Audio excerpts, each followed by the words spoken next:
see who hops into chat, and then we'll get started on reading.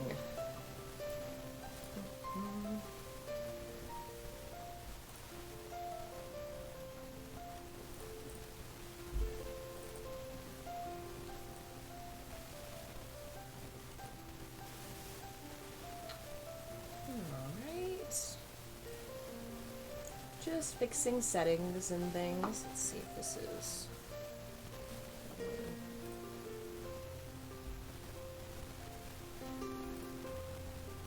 Ah, YouTube's frozen. That's always good. I love when that happens. Alright, it looks like it worked. Let's put this... There we go. Alright, the rest of that can wait. Everything else is published, so we're good. I'm just chilling for a minute or two, see who hops in. Good morning, Jeff. Hopefully everybody's doing well. My eyes feel like they're on fire, and I don't know why. I've been getting more sleep than normal lately, and my body's like, how dare you sleep? What? We don't sleep.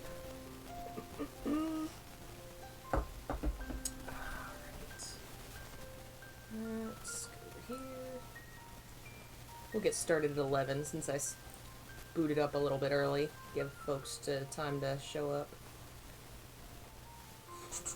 Here we go. Been a while since we've read some Tolkien. Be good to get back into it. I'll go ahead and add all the tags and everything. Where's it? There it is. Silmarillion. We're on part 7. The Silmarillion. Part 7, The Lands of Beleriand. I think this one's going to be a lot more geography, given the title of this chapter. He's going to probably go on some rants about some mountains and some rivers. Hey, Nacho. Hey, Cygnus. I tried to message you, Nacho, but it wouldn't let me on Discord, so I sent you a friend request so we could message, so be sure to check that out at some point. Alright, I think all that's good. Just wasting time, trying to let folks hop in. Okay. Hopefully everybody's doing well. I'm on my 3rd cup of coffee, hoping it finally wakes me up. Everybody heard about Pokemon Snap? I'm so excited it's back! I'm so excited. Oh my god. I really liked Pokemon Snap growing up. I owned a Nintendo 64 just for that game. It was great. I'm excited to see a new version of it. That looks so much fun. Hello, Rice. Yes, I have my Silent Hill hoodie on, which you really can't see very well because my room is so dark. Let me see if I can brighten this a little bit. It helps a little bit. Here's the seal of Metatron. Hey, Phil. Yeah. Alright, I guess we'll go ahead and get started. Yeah, I get that feeling, Nacho. It's been a rough time for folks. I get you. I've been real off and distracted lately, but I'm getting there, you know, day at a time. So this is chapter 14 of Beleriand and its realms. Beleriand, if you'll remember, is the fancy not continent really, I guess country? Kind of above Middle-earth where a bunch of elves and dwarves are hanging out. Hey, Akatsuki! So yeah, I think we're gonna discuss the land, I guess. So, here we go. This is the fashion of the lands into which the Noldor came, in the north of the western regions of Middle-earth, in the ancient days. And here also is told of the manner in which the chieftains of the Eldar held their lands and the leaguer upon Morgoth after the Dagor Algareb, the 3rd battle in the wars of Beleriand. In the north of the world, Melkor had, in the ages past, reared arid Engren, the Iron Mountains, as a fence to his citadel of Utumno, and they stood upon the borders of the regions of everlasting cold in a great curve from east to west. The sound is staticky? Huh, I wonder... Let me try...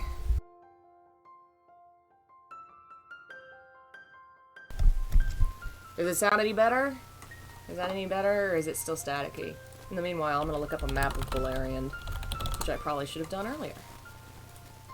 Since all we're doing right now is talking about... Oh, yes, this is a good one. This is from the, Atlas. Oh, no. Let me know if that helped the sound at all.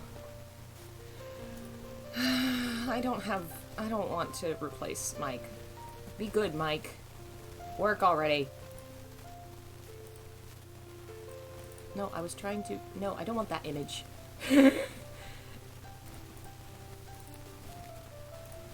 Oh, God.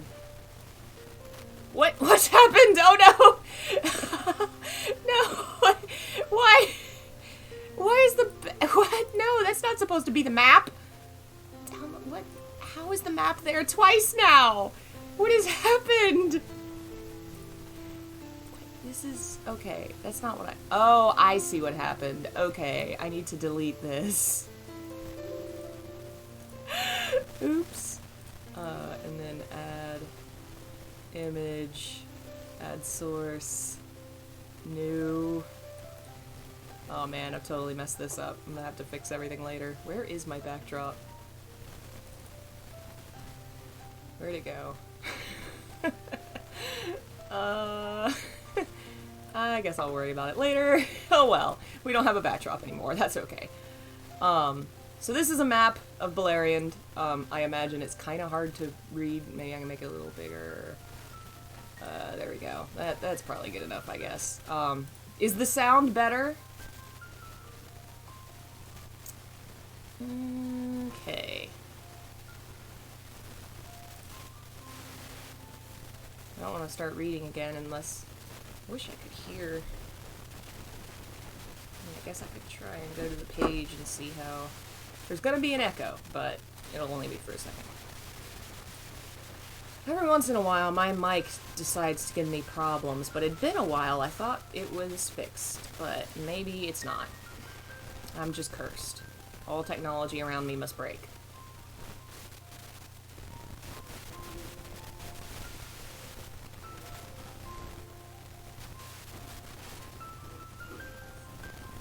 Okay, it sounds normal on my end. Weird.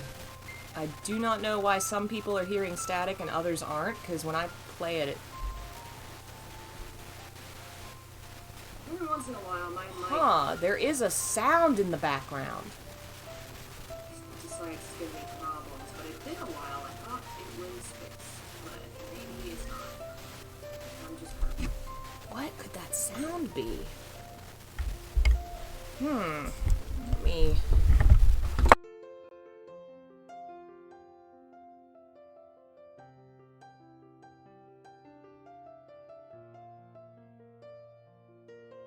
Alright, there is a sound in the background. There's gonna be like a triple... Oh.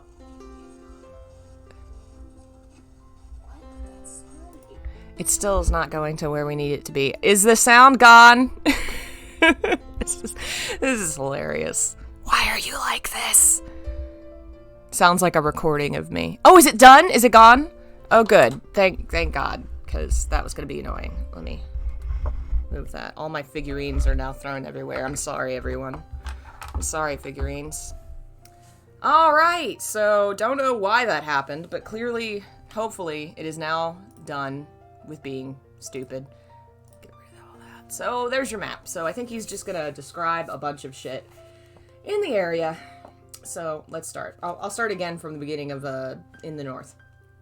In the north of the world, Melkor had, in the ages past, reared Ered Engren, the Iron Mountains, as a fence to his citadel of Utumno, and they stood upon the borders of the regions of everlasting cold in a great curve from east to west. Behind the walls of Ered Engren in the west, where they bent back northwards, Melkor built another fortress as a defense against assault that might come from Valinor. And when he came back to Middle-earth, as has been told, he took up abode in the endless dungeons of Angband, the Hells of Iron. For in the War of the Powers, the Valar, in their haste to overthrow him in his great stronghold of Utumno, did not wholly destroy Angband, nor search out all its deepest places. Beneath Ered Engren he made a great tunnel which issued south of the mountains, and there he made a mighty gate. But above this gate, and behind it, even to the mountains, he piled the thunderous towers of Thangorodrim that were made of the ash and slag of his subterranean furnaces, and the vast refuse of his tunnelings. They were black and desolate and exceedingly lofty. And smoke issued from their tops, dark and foul upon the northern sky. Before the gates of Angband, filth and desolation spread southward for many miles over the wide plain of Ardgalan. But after the coming of the sun... Hello. Hi. I don't think you're allowed to be in here. Are you reading Lord of the Rings? There's a camera. You need to go. Mommy, Daddy don't want you to be on camera. I am reading The Lord of the Rings, sort of, yes. I heard you talking about the map. Uh-huh. Go away. Tell them about how amazing Legolas is. Okay. My 12-year-old niece says I need to tell you about how amazing Legolas is. Where was I? Filth, desolation. But after the coming of the sun, rich grass arose there, and while Angband was besieged and its gates shut, there were green things even among the pits and broken rocks before the doors of hell. To the west of Thangorodrim lay Hissilome. I think it's Hissilome, the land of mist, for so it was named by the Noldor in their own tongue because of the clouds that Morgoth sent thither during their first encampment. Hithlum it became in the tongue of the Sindar that dwelt in those regions. It was a fair land while the siege of Angband lasted, although its air was cool and winter there was cold. In the west it was bound by arid Loman, the echoing mountains that marched near the sea, and in the east and south by the great curve of arid Wethrin, the shadowy mountains that looked across Ardgalan and the Vale of Sirion. So he's literally just describing what his fictional world looks like right now. But it's basically that map there, the mountains up at the top and, you know, where all the fortresses are. Hopefully you can read it, but if you can't, I'm sure you can Google it and find a bigger one. Fingolfin and Fingon, his son, held Hithlum, and the most part of Fingolfin's folk dwelt in Mithram, about the shores of the Great Lake. To Fingon was assigned Dorloman, that lay to the west of the mountains of Mithram. But their chief fortress was at Ethel Sirion, in the east of arid Wethrin, whence they kept watch upon Ardgalan, and their cavalry rode upon that plain ever to the shadow of Thangorodrim, for from few their horses had increased swiftly, and the grass of Ardgalan was rich and green. Of those horses many of the sires came from Valinor, and they were given to Fingolfin by Maedhros in atonement for his losses, for they had been carried by ship to Loskar. So these are fancy magic horses, who are probably going to end up leading to the fancy magic horses of the Lord of the Rings, like, what's his name? Gandalf's horse, can't remember his name. It's something magic-y. West of Dorloman, beyond the echoing mountains, which south of the First of Drengist marched inland, lay Nevrast, that signifies the hither shore in the Sindarin tongue. That name was given at first to all the coastlands south of the Firth, but afterwards only to the land where shores lay between Drengist and Mount Taras. There for many years was the realm of Turgon the Wise, son of Fingolfin, bound by the sea, and by arid Loman, and by the hills which continued the walls of arid Wethrin westward, from Ivrin to Mount Taras, which stood upon a promontory. Shadowfax, thank you, that's the name. By some, Nevrast was held to belong rather to Beleriand than to Hithlum, for it was a milder land, watered by the wet winds from the sea and sheltered from the cold north winds that blew over Hithlum. It was a hollow land, surrounded by mountains and great coast cliffs higher than the plains behind, and no river flowed thence. And there was a great mare in the midst of Nevrast, with no certain shores, being encircled by the wide marshes. Linewen was the name of that mare, because of the multitude of birds that dwelt there, and of such as love tall reeds and shallow pools. At the coming of the Noldor, many of the Grey Elves lived in Nevrast near to the coasts, and especially about Mount Taras in the southwest. For to that place Ulmo and Ose had been wont to come in days of old. All that people took Turgon for their lord, and the mingling of the Noldor and the Sindar came to pass soonest there, and Turgon dwelt long in the halls he named Vinyamar, under Mount Taras beside the sea. South of Ardgalan, the great highland named Dorthonion stretched for 60 leagues from west to east. Great pine forests it bore, especially on its northern and western sides. By gentle slopes from the plain it rose to a bleak and lofty land, where lay many tarns at the feet of bare tors, whose heads were higher than the peaks of arid Wethrin. but southward where it looked towards Doriath, it fell suddenly in dreadful precipices. From the northern slopes of Dorthonion, Angrod and Agnor, sons of Finarfin, looked out over the fields of Ardgallen, and were the vassals of their brother Finrod, lord of Nagathrond. Oh, thank you, Nacho. It's very kind of you. Beleriand is Wales. No wonder it gets destroyed. Oh, no. There's also actually another map here drawn by, of course, Tolkien himself that focuses less on the physical land and more on what elf rules that land. I don't think this map has the rulers on it, but basically each elf kind of has its own territory, and that's what he's sort of marking out here in this story. This elf lives over here, this elf lives over there. It's not that big of a worry. Their people were few, for the land was barren, and the great highlands behind were deemed to be a bulwark that Morgoth would not lightly seek to cross. Between Dorthonion and the shadowy mountains there was a narrow vale, whose sheer walls were clad with pines. But the vale itself was green, for the river Sirion flowed through it, hastening towards Beleriand. Finrod held the pass of Sirion, and upon the Isle of Tol Sirion, in the midst of the river, he built a mighty watchtower, Minas Tirith. But after Nagathrond was made, he committed that fortress mostly to the keeping of Orodreth, his brother. Remember Minas Tirith? That is the name of a fancy, important city that comes later in the human world. This is not the same one, because this whole continent's going to be destroyed. But I'm pretty sure it's named for this place. How would I rate my reading and comprehension? Well, I've always kind of had, like, I was the person in elementary school that read at a college level, but there's only so far you can push that, you know? Once you're at college level, how farther do you push it? I have a pretty decent, understanding.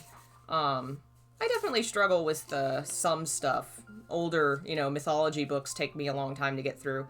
But I have a lot of practice reading Tolkien from my years in college, so I'm pretty good at following his patterns of speech. He's very poetic and long-winded. After Nagathrond was made... Oh, I already read that. Now the great and fair country of Beleriand lay on either side of the mighty river Sirion, renowned in song, which rose at Ethel Sirion and skirted the edge of Ardgallen, ere he plunged through the pass, becoming ever fuller with the streams of the mountains. Thence he flowed south for 130 leagues, gathering the waters of many tributaries, until with a mighty flood he reached his many mouths in sandy delta in the Bay of Balar.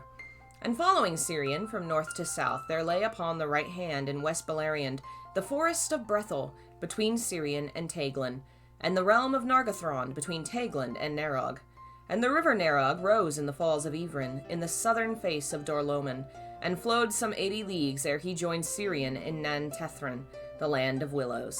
South of Nantethrin was a region of meads, filled with many flowers, where few folk dwelt, and beyond lay the marshes and isles of reeds about the mouths of Sirion, and the sands of his delta empty of all living things save birds of the sea. Literally, this is all just, this was here, and that was there, and this was this river, and this river went over here, and these elves lived there. Like, it's just, he's really just painting the picture of his universe. So if you're having trouble imagining all this, that's okay. He's describing an entire continent. It's a lot. The realm of Nagathrond extended also west of Narog to the river Nenning, that reached the sea at Elgarest, and Finrod became the overlord of all the elves of Beleriand between Sirion and the sea, save only in Falas. Though there dwelt those of the Sindar who still loved ships, and Círdan the shipbuilder was their lord. But between Círdan and Finrod there was a friendship and alliance, and with the aid of the Noldor, the havens of Brythumbar and Elgarest were built anew. Behind their great walls they became fair towns and harbors with quays and piers of stone. Upon the cape west of Elgarest, Finrod raised the tower of Bered Nimros to watch the western sea, though needlessly as it proved. For at no time ever did Morgoth essay to build ships or to make war by sea. Water all his servants shunned, and to the sea none would willingly go nigh, save in dire need. With the aid of the elves and of the havens, some of the folk of Nagathrond built new ships, and they went forth and explored the great Isle of Balar, thinking there to prepare a last refuge if evil came. But it was not their fate that they should ever dwell there. Tolkien likes describing things before he smashes it all. Yeah, and I don't know if he's anything, I don't want to compare myself to Tolkien, but I find it's easier for me to keep track of my own fictional worlds if I actually write out their history. Like, even if it's not something that's entertaining to read, having it on paper helps you keep track of who lived where and what happened here and that kind of thing. And I wonder if, to some extent, since these were stories he did not publish, and he just kept them as part of their writings, if it weren't, in a way, note-taking for him to just keep this history so that he would keep track of it, Thus the realm of Finrod was the greatest by far, though he was the youngest of the great lords of the Noldor, Fingolfin, Fingon, and Maedhros, and Finrod Felagund. But Fingolfin was held overlord of all the Noldor, and Fingon after him, though their own realm was but the northern land of Hithlum, yet their people were the most hardy and valiant, most feared by the orcs, and most hated by Morgoth. Upon the left hand of Sirion lay East Beleriand, at its widest 100 leagues from Sirion to Gelion and the borders of Osiriand. And first, between Sirion and Mendeb, lay the empty land of Dimbar, under the peaks of the Crissaegrim, abode of eagles. Between Mendeb and the upper waters of Esgalduin lay the no-land of Nan Dagorthrib, and that region was filled with fear. For upon its one side the power of Melian fenced to the north march of Dariath, but upon the other side the sheer precipices of Ered Gogoroth, mountains of terror, fell down from high Dithornion. Thither, as it was earlier told, Ungoliant had fled from the whips of the Balrogs, and there she dwelt a while, filling the ravines with her deadly gloom, and there still... Ugh, keep getting frickin' phone calls from bots. Where was my... And there still, when she had passed away, her foul offspring lurked and wove their evil nets. And the thin waters that spilled from Ered Gogoroth were defiled and perilous to drink, for the hearts of those that tasted them were filled with shadows of madness and despair. All living things else shunned that land, and the Noldor would pass through Nan Dungortheb, only at great need, by paths near to the borders of Dariath and furthest from the Haunted Hills. Haunted Hills. That way was made long before, in the time ere Morgoth returned to Middle-earth, and if one fared upon it, he came eastward to Jesus, I am friggin' need practice saying all these frickin' words. Esgalduin, where still there stood in the days of the siege the stone bridge of Eantiar. Tolkien, why do you do this to me? Eantiar. Thence he passed through Dor Dinnan, the Silent Land, and crossing the Arosiak, which signifies the fords of Eris, came to the north marches of Beleriand, where dwelt the sons of Fëanor. Southward lay the guarded woods of Dariath, abode of Thingol the Hidden King, into whose realm none passed, save by his will. Its northern and lesser part, the forest of Neldoreth, was bounded east and south by the dark river Esgalduin, which bent westward in the midst of the land, and between Eros and Esgalduin lay the denser and greater woods of Region. Upon the southern bank of Esgalduin, where it turned westward towards Sirion, were the caves of Menegroth, and all Dariath lay east of Sirion save for a narrow region of woodland, between the meeting of Taglin and Sirion and the Mares of Twilight. By the people of Dariath this wood was called Nivrim, the West March. Great oak trees grew there, and it was also encompassed within the girdle of Melian, that so some portion of Sirion which she loved in reverence of Ulmo should be wholly under the power of Thingol. In the southwest of Dariath, where Eros flowed into Sirion, lay great pools and marshes on either side of the river, which halted there in his course and strayed into many channels. That region was named Aelin Ulial, the Twilight Mares, for they were wrapped in mists, and the enchantment of Dariath lay over them. Now all the northern part of Beleriand sloped southward to this point, and then for a while was plain, and the flood of Sirion was stayed. But south of Aelin Ulial... these words are tongue twisters. South of Aelin Ulial, the land felt suddenly and steeply, and all the lower fields of Sirion were divided from the upper fields by this fall, which to one looking from the south northward appeared as an endless chain of hills, running from Elgarest beyond Narog, in the west to Amon Ereb in the east, within far sight of Gelion. Narog came through these hills in a deep gorge and flowed over rapids, but had no fall, and on its western bank the land rose into the great wooded highlands of Tauren Faroth. On the west side of this gorge, where the short and foaming stream Ringwill tumbled headlong into Narog from the high Faroth, Finrod established Nargothrond.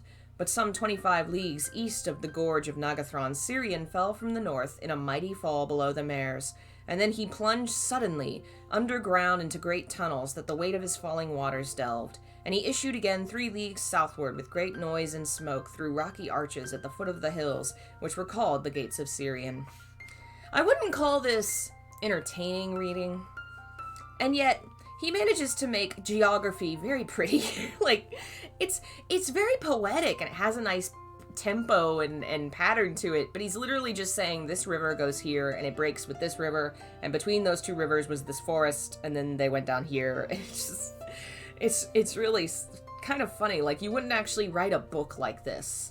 Like, if you were trying to create a fictional world and describe your world, you wouldn't just describe the map this way, unless you wanted to drive everyone off. This defiding fall was named Andram, the Long Wall, from Nagathron to Ramdal, the wall's end in East Beleriand. But in the east it became ever less sheer, for the Vale of Gellion sloped steadily southward, and Gellion had neither fall nor rapids throughout his course, but was ever swifter than was Cirion. Between Ramdal and Gellion there stood a single hill of great extent and gentle slopes, but seeming mightier than it was, for it stood alone, and that hill was named Amon Ereb. Upon Amon Ereb died Denethor, lord of the Nandor that dwelt in Cirion, who marched to the aid of Thingol against Morgoth in those days when the orcs first came down in force and broke the starlit peace of Beleriand. And upon that hill Maedhros dwelt after the great defeat. But south of the Andran, between Cirion and Gellion, was a wild land of tangled forest in which no folk went, save here and there a few dark elves wandering. Torum Duniath it was named, the forest between the rivers. Gellion was a great river, and he rose in 2 sources, and it had at first 2 branches. Little Gellion, that came from the hill of Himring, and Greater Gellion, that came from Mount Rerir. From the meeting of his arms, he flowed south for 40 leagues, before he found his tributaries, and before he found the sea, he was twice as long as Cirion, though less wide and full, for more rain fell in Hithrum and Dorthonion, whence Cirion drew his waters, than in the east. From Ered Luin flowed the 6 tributaries of Gellion: Ascar, that was after named Rathlorian, Thalos, Legolin, Brithor, Dulwen, and Adurant, swift and turbulent streams falling steeply from the mountains. And between Ascar in the north and Adurant in the south, and between Gellion and Ered Luin, lay the far green country of Osiriand, the land of 7 rivers.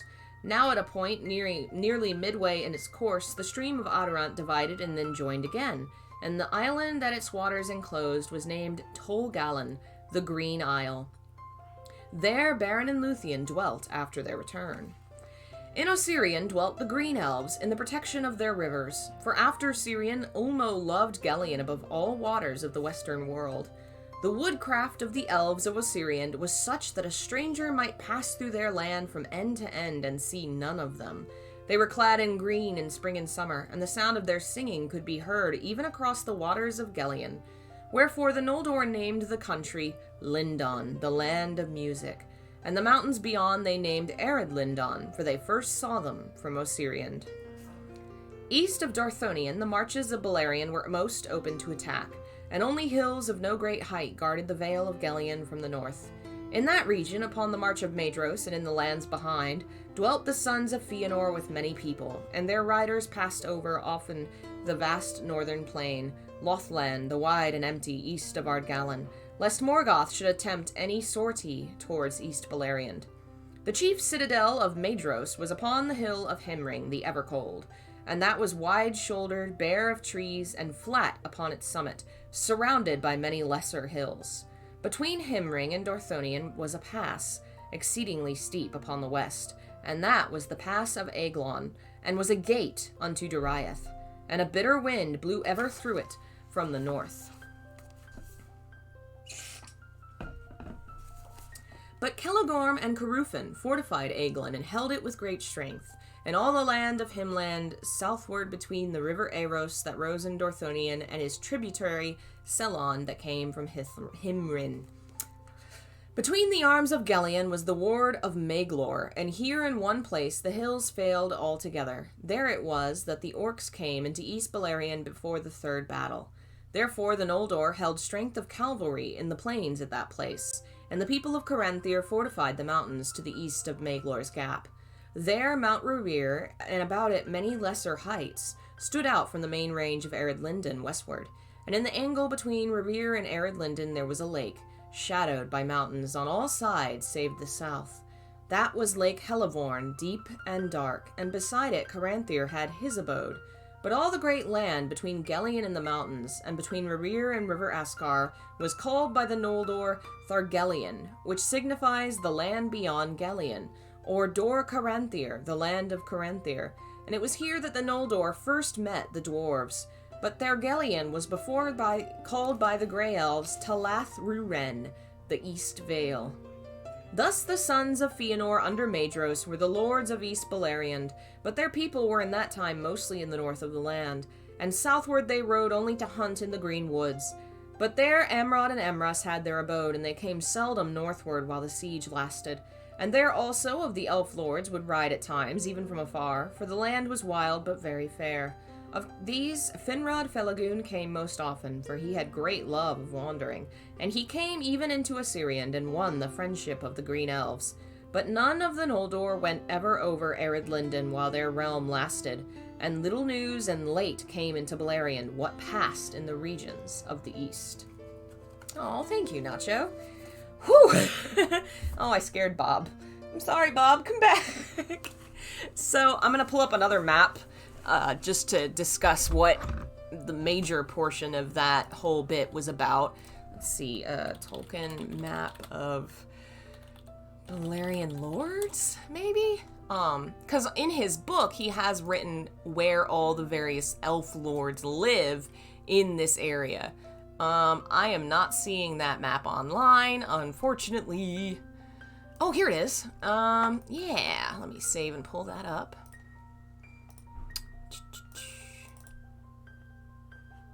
Here we go. Oh, it's so small now. Okay, so basically he just described all these different rivers and mountains and forests and things, but the important part is which elf lords live where. So like Círdan, the boat elf lord, is over here by the ocean. Then up Fingon is up in these mountains. Let's see, Amrod and Egnor are over in Dorthonion over here. Maedhros is over here.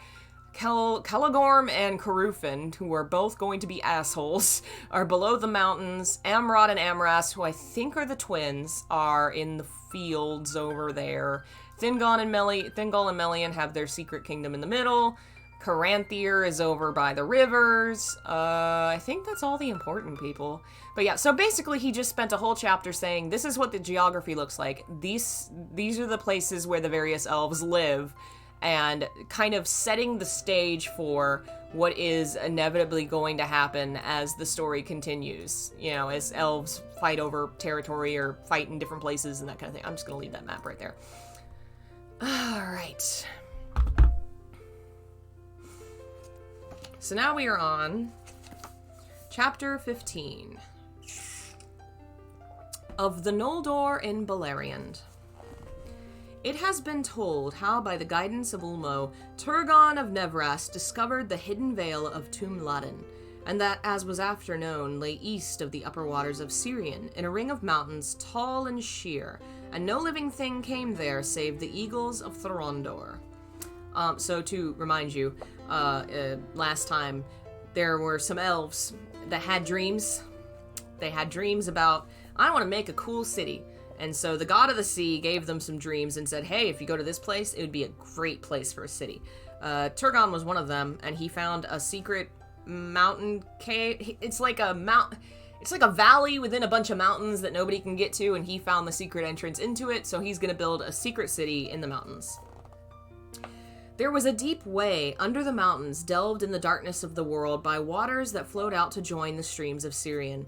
And this way Turgon found, and so came to the green plain amid the mountains, and saw the island hill that stood there of hard, smooth stone. And for the Vale had been a great lake in ancient days. Then Turgon knew he'd found the place of his desire, and he resolved to build there a fair city, a memorial of Tirion upon Tuna. But he returned to Nevrast and remained there in peace, though he pondered ever in his thought how he should accomplish his design. All these elves just want to build cities. Now after the Dagor Algareb, which was the great battle, the unquiet that Ulmo set in his heart returned to him, and he summoned many of the hardiest and most skilled of his people, and led them secretly to the hidden vale, and there they began the building of the city that Turgon had devised. They set a watch all about it, that none might come upon their work from without, and the power of Ulmo that ran in Sirion protected them. But Turgon dwelt still for the most part in Nevrast, until it came to pass that at last the city was full wrought, after 52 years of secret toil.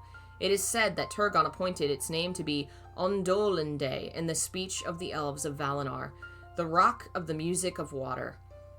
For there were fountains upon the hill. But in Sindarin tongue, the name was changed, and it became Gondolin, the hidden rock.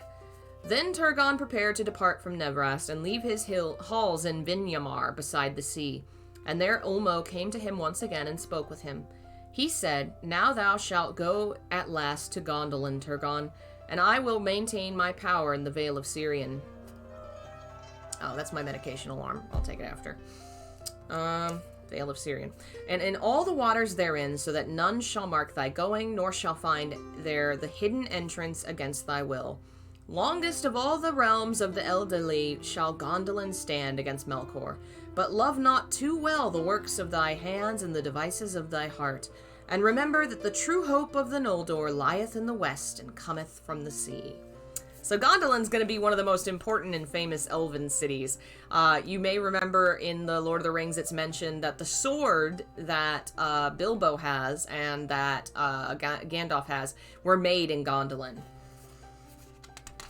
Ulmo warned Turgon that he also lay under the doom of Mandos, which Ulmo had no power to remove. "Thus it may come to pass," he said, "that the curse of the Noldor shall find thee too ere the end, and treason awake within thy walls. Then they shall be the peril of fire. But if this peril draweth nigh indeed, then even from Nevrast one shall come to warn thee, and from him beyond ruin and fire hope shall be born for elves and men.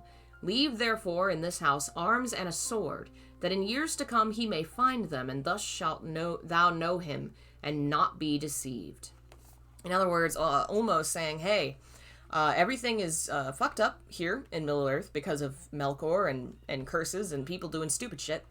But I foretell that in the future, a dude will come to your city with a warning of bad things to come, and you shall know him by his awesome armor and sword that you should leave in this cave. And if he finds the sword and the armor and he shows up, and you'll know it's him. Then Ulmo returned to the sea, and Turgon sent forth all his people, even to a third part of the Noldor of Fingolfin's following, and yet a greater host of the Sindar. And they passed away, company by company, secretly under the shadows of Eredwethrin, and they came unseen to Gondolin, and none knew whither they had gone. And last of all, Turgon arose and went with his household silently through the hills, and past the gates in the mountains, and they were shut behind him. Though many long years none passed inward thereafter, save Hurin and Huro only, and the host of Turgon came never forth again until the year of lamentation, after 350 years and more. But behind the circle of the mountains the people of Turgon grew and throve, and they put forth their skill and labor unceasing, so that Gondolin upon Amoth Gwareth became fair indeed, and fit to compare even with the elven Tirion beyond the sea. High and white were its walls, and smooth its stairs, and tall and strong was the tower of the king. There shining fountains played, and in the courts of Turgon stood images of the trees of old, which Turgon himself wrought with elven craft. And the tree which he made of gold was named Glingol, and the tree whose flowers he made of silver was named Belthil.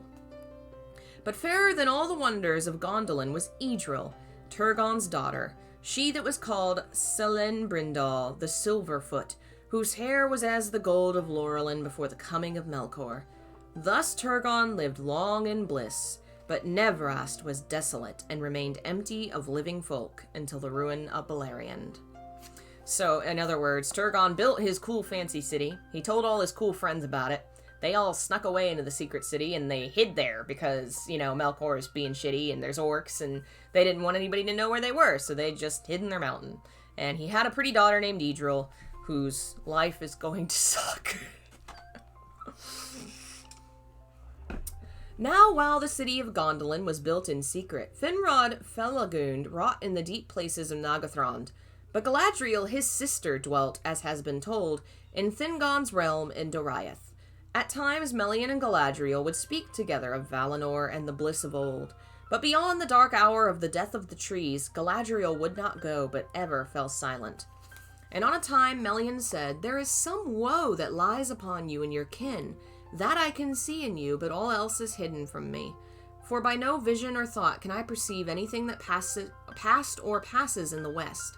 A shadow lies all the land of Aman, and reaches far out over the sea. Why will you not tell me more?" "For that woe is past," said Galadriel, "and I would take what joy is here left, untroubled by memory. And maybe there is woe enough yet to come, though still hope may seem bright." Then Melian looked in her eyes and said, "I believe not that the Noldor came forth as messengers of the Valar, as was said at first, not though they came in the very hour of our need. For they speak never of the Valar, nor have their high lords brought any message to Thingol, whether from Manwë or Ulmo, or even from Olwë the king's brother, and his own folk that went over the sea. For what cause, Galadriel, were the high people of the Noldor driven forth as exiles from Aman? Or what evil lies on the sons of Fëanor that they are so haughty and so fell? Do I not strike near the truth?" "Near," said Galadriel, "save that we were not driven forth, but came of our own will, and against that of the Valar. And through great peril, and in despite of the Valar, for this purpose we came, to take vengeance upon Morgoth, and regain what he stole." Then Galadriel spoke to Melian of the Silmarils, and of the slaying of King Finwë at Formenos, but she still said no word of the oath, nor of the kinslaying, nor of the burning of the ships at Losgar. But Melian said, "Now much you tell me, yet more I perceive. A darkness you would cast over the long road from Tirion, but I see evil there which Thingol should learn for his guidance." "Maybe," said Galadriel, "but not of me." Melian spoke then no more of these matters with Galadriel, but she told to King Thingol all she had heard of the Silmarils. "This is a great matter," she said, "greater indeed than the Noldor themselves understand. For the light of Aman and the fate of Arda lie locked now in these things, the work of Fëanor who is gone. They shall not be recovered, I foretell, by any power of the Eldar, and the world shall be broken in battles that are to come, ere they are wrested from Morgoth. See now, Fëanor they have slain, and many another, as I guess. But first of all the deaths they have brought, and yet shall bring, was Finwë your friend. Morgoth slew him ere he fled from Aman." Then Thingol was silent, being filled with grief and foreboding. But at length he said, "Now at last I understand the coming of the Noldor out of the west, at which I wondered much before. Not to our aid did they come, save by chance. For those that remain in Middle-earth the Valar will leave to their own devices, until the uttermost need. For vengeance and redress of their loss the Noldor came. Yet all the more sure shall they be as allies against Morgoth, with whom it is not now to be thought that they shall ever make treaty." But Melian said, "Truly for these causes they came, but for others also. Beware the sons of Fëanor. The shadow of the wrath of the Valar lies upon them. They have done evil, I perceive, both in Aman and to their own kin. A grief, but lulled to sleep, lies between the princes of the Noldor." And Thingol answered, "What is that to me? Of Fëanor I have heard but report, which makes him great indeed. Of his sons I have little heard to my pleasure. Yet they are likely to prove the deadliest foes of our foe. Their swords and their counsels shall have two edges," said Melian, and afterwards they spoke no more of this matter. So, Thingol is the elf guy that got married to the angel lady, sort of, and they made their own little secret kingdom. And when the elves from the West came over, they were like, hey, we're here to help, hi, and didn't really tell them anything that had happened over on the island, they murdered their friends, and they stole some boats, and they did some crimes. Never really explained all that. Galadriel is hanging out with Melian, and some of it kind of comes out, but she doesn't say everything. But Melian, being so smart and wise and perceptive, kind of knows something's up and that there's more to the story. And so she warns her king and says, hey, these guys aren't all good news. Probably bad stuff's gonna happen. And he's like, it's all right. Enemy of my enemy and all that, It'll be fine, he said. It was not fine. It was not long before whispered tales began to pass among the Sindar concerning the deeds of the Noldor ere they came to Beleriand. Certain it is whence they came, and the evil truth was enhanced and poisoned by lies.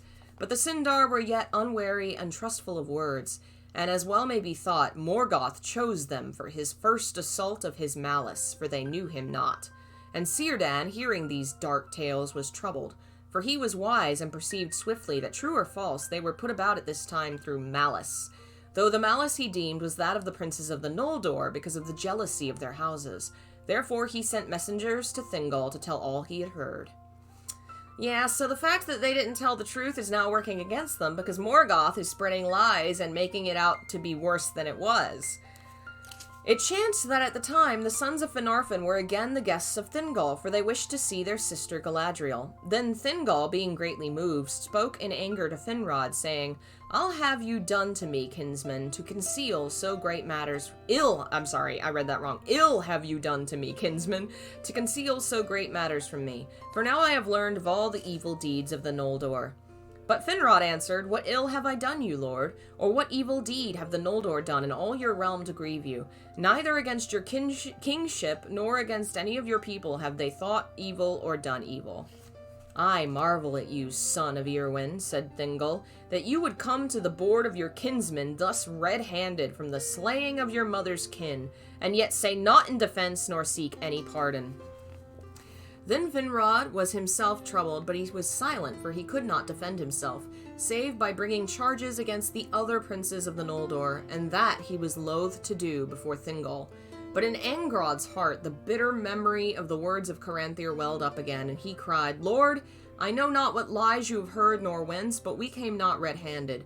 Guiltless we came forth, save maybe of folly, to listen to the words of fell Fëanor, and become as if besotted with wine, as but briefly.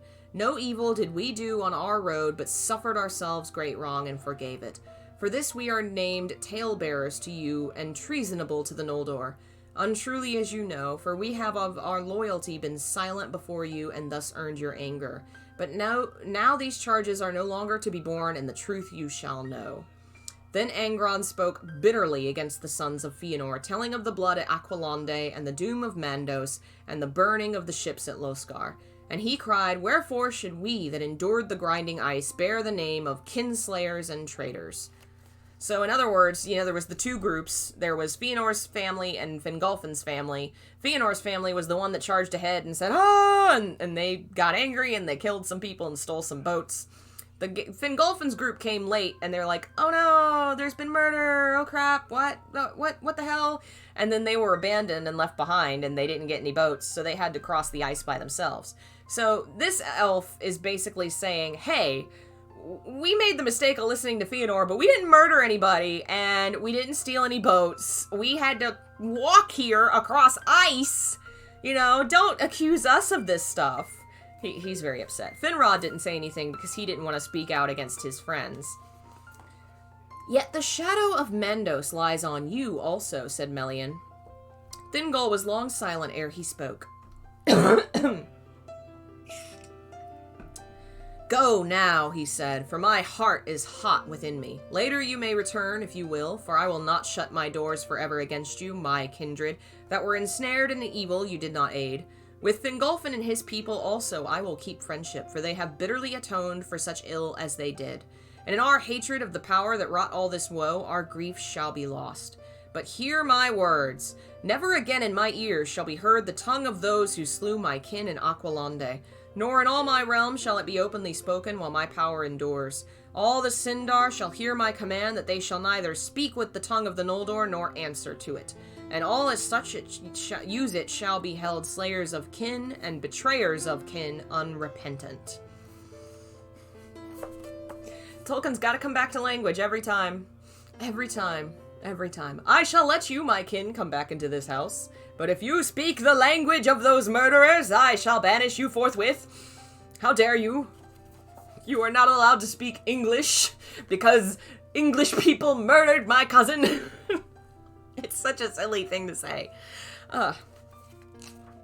Then the sons of Finarfin departed from Menegroth with heavy hearts, perceiving how the words of Mandos would ever be made true, and that none of the Noldor that followed after Fëanor could escape from the shadow that lay upon his house. And it came to pass, even as Thingol had spoken, for the Sindar heard his word, and thereafter throughout Beleriand refused the tongue of the Noldor, and shunned those that spoke it aloud. But the exiles took the Sindarin tongue in all their daily uses, and the high speech of the West was spoken only by the lords of the Noldor among themselves. Yet that speech lived ever as a language of lore, wherever any of that people dwelt. It came to pass that Nagathron was full wrought, and yet Turgon still dwelt in the halls of Vinyamar, and the sons of Finarfin were gathered there to a feast. And Galadriel came from Doriath and dwelt a while in Nargothrond. Now King Finrod Felagund had no wife, and Galadriel asked him why this should be.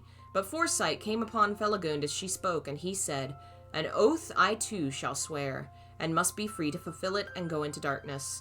Nor shall anything of my realm endure that a son should inherit. But it is said that not until that hour had such cold thoughts ruled him. For indeed, she who he had loved was Amare of the Vanyar, and she went not with him into exile. So in other words, Galadriel was like, hey, Finrod, you gonna get married? And he was like, no, I will never get married. Never. And that's because he left his lady love behind in the other realm. The next story's pretty long, and we're almost at an hour. My voice is a little sore, so we will wait to continue. We will be streaming later today. Probably Persona 5, unless I figure out a different game. I was kind of thinking I wanted to play some horror, but I'm having trouble figuring out what game I'd want to play. I don't think I'm up to playing Haunting Ground. I'm not smart with puzzles today, but thank you for joining me. We'll do more Tolkien next week. We'll be starting a pretty creepy, kind of sad story. Let's see, tonight, 3 p.m. be game stream. Tomorrow we're doing more game and then watching more of The Untamed, which is the Chinese drama, so join Discord if you want to hang out and watch that with us or just chill and have fun. Join the channel if you want to support it and, you know, get cool bonus stuff. There's a bunch of cool stuff you can get for being a member. There's a document in the description that shows you all your bonuses. Follow me on social media if you want to hear me make stupid jokes about things. I think that's everything I got going on right now.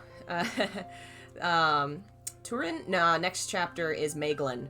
And presumably how he fucks up everything. Thanks for joining me. Hopefully y'all have a good day, and I will hopefully see you at about 3 o'clock. Bye.